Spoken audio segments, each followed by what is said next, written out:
today is I'll go through 9.1. I just want to go just touch on it right now. I don't want to lose too many days. I want to make sure that we get through this course in its entirety. I mean, we're not hard pressed, but we want to keep the pace going. So I'll do that, and then if you have any questions from chapter 8, well, let's start with that. Any questions from chapter 8 this morning? So at the start of the year, I told you that there were 5 graphs that you needed to know how to sketch. The square root graph, the parabola, the cubic graph, the absolute value graph, and the reciprocal graph, which is the one we're going to look at today. So we're exploring rational functions. And so the reciprocal graph works like this. If I take this being the equation of y equals, so I'm looking for f of x of 1 over x. That's what I'm looking for. So I take 1 over 0 there, where y is equal to 0. I mark off my invariant points, my -1 and 1, and then I sketch it like this. So we've done this. We worked through this in grade 11. We've done the reciprocal graph enough times that we don't need to worry. So now what we're doing then is we're doing transformations of the reciprocal graph. You'll notice there's no b in this one. We don't work with the b at all, so we don't have to do anything with the x values. So my a value goes on top, my c value, meaning moving it right or left, goes on the bottom, and my d value goes to the right, which moves it up and down. So the example they use on page 297,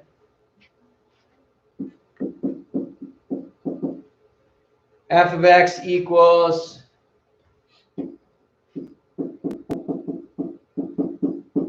okay, so my a value 3, b value, just keep it as 1, or I don't even put it in.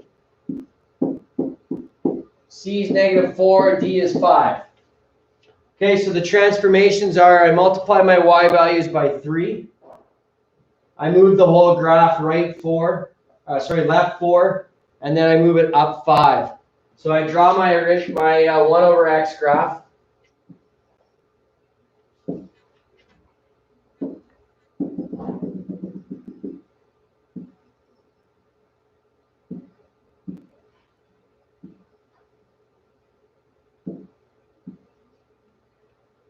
Okay, all right, the 3 key points I'm going to work with today are 0 and 0, which essentially is just moving my asymptote. 1 and 1, and -1 and -1. So those are my invariant points. So let's see where those coordinates all move. Because of a, I times all my y values by 3.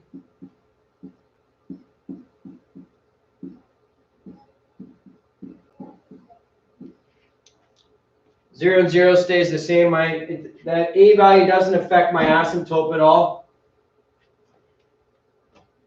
It does affect my variant point. So instead of this being 1 and 1, it becomes 1 and 3 and -1, -3. My c value now, I move everything left 4. So that's -4 and 0. -3 and 0. That's -3 and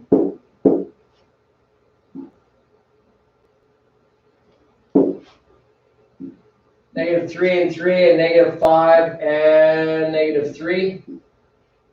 Okay, so basically what I'm doing then is 1, 2, 3, 4. Move this over to here. That's right there. That's right there. Okay, and then I have to shift everything up 5. So -4 and 0, it doesn't affect, it affects that coordinate, but it does, because it's on the asymptote, it doesn't really affect it all that much. And then I've got -3 and 8 and -5 and 2. So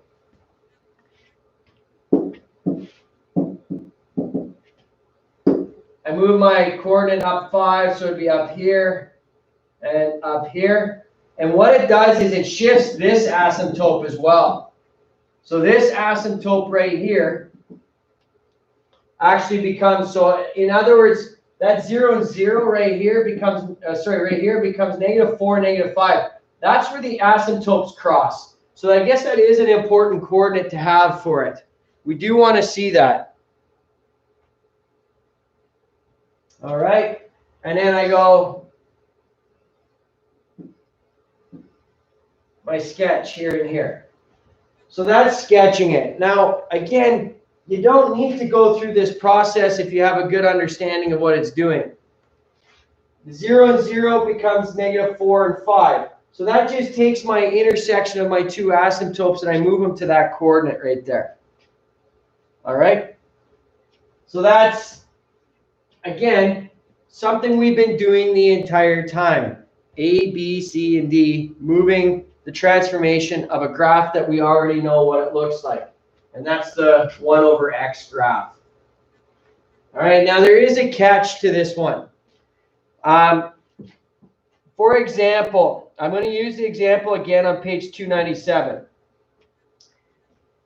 The graphs don't always end up being A over x minus c plus d.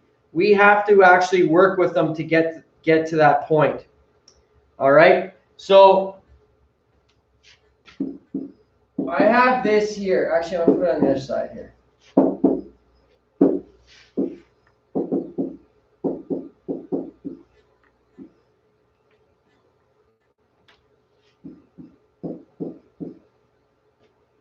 Okay, so my objective right now is to get this into the form of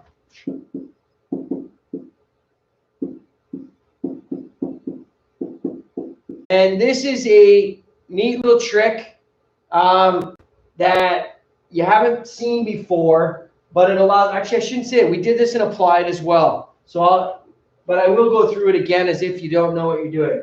Okay, so that is this. I need to be able to factor out that x minus 4.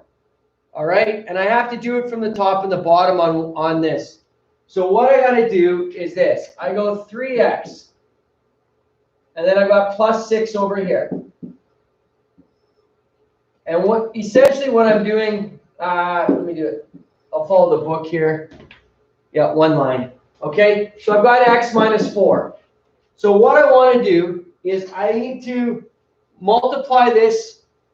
All right, I need to be able to factor a 3 out in order to get x minus 4. I have to have an x minus 4 here. So what value has to go here so that if I factor a 3 out of it, I'm going to get x minus 4. Well, that's a minus 12. Okay? Hi, Mr. Newton. Sorry to interrupt. Mary needs you to call her into the meeting. Call her into the meeting? It's not letting her on. Okay. Sorry to interrupt. Okay, that's all right. Let's see.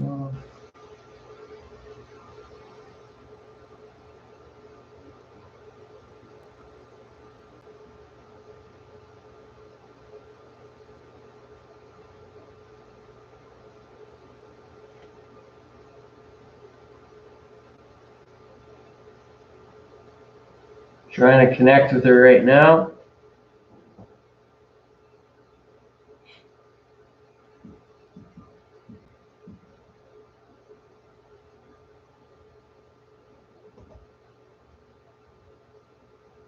I'm having issues this morning with my Wi-Fi here too. How about you guys? I'm slow. Really slow. Same with mine.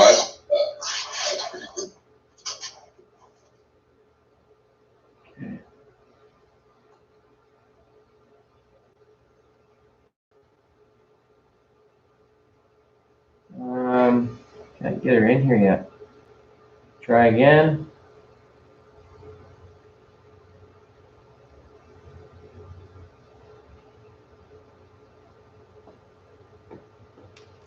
All right, I'll try again and hopefully it works for her. Okay, so back to what we were doing here. So if I subtract the 12, I have to add a 12 in here as well, because I don't want to change the question. So if I subtract the 12 and add a 12, well, that's not really changing anything. But what it allows me to do is this, is I take 3x minus 12 and put in over x minus 4. And then I have plus 12 add 6 over x minus 4. Okay? Now, if you remember how this works, I factor out the 3.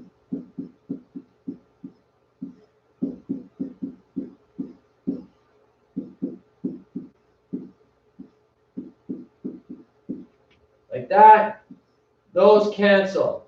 So now I rewrite this out as y equals 18 over x minus 4, add 3.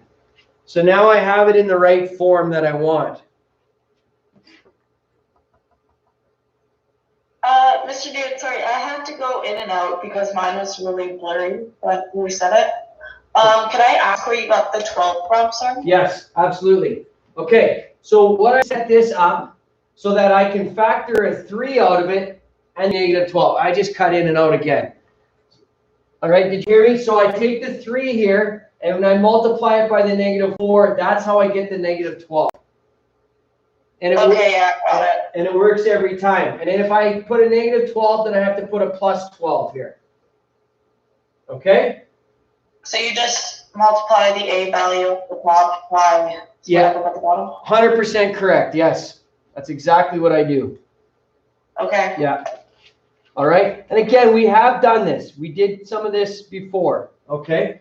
So that now it's in this form. That means that A is 18, C is 4, D is 3. So now my transformations from my 1 over x is multiply everything by 18, move it right 4 and up 3. And that's how we get there. Okay? So again, if you need to stop and ask, please do, because I am going through it fairly quickly. So let's look at the working example on page 298. Okay, so have a look at that. Is Mary in here now? I'm on now, yeah. Okay, I was just about to text you. Okay, good. All right, so I have a graph of y equals 4 over x,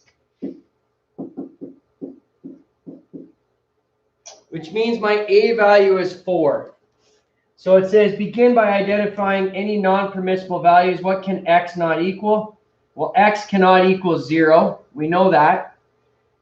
And therefore, the graphs of rational functions in the form y equals 4 over x approaches asymptotes at x equaling 0 and y equaling 0. So plot the vertical and horizontal asymptotes on the grid. So you'd have to go through all of this. All I want you to do is jump to the bottom of the page on 298. And let's fill in that chart.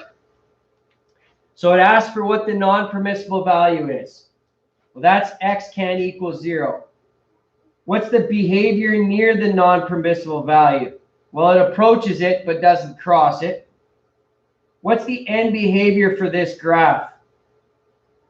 All right, so the end behavior for this graph is 2 to 1. The domain for this graph. Okay, so let me draw it out so we can answer all these questions. So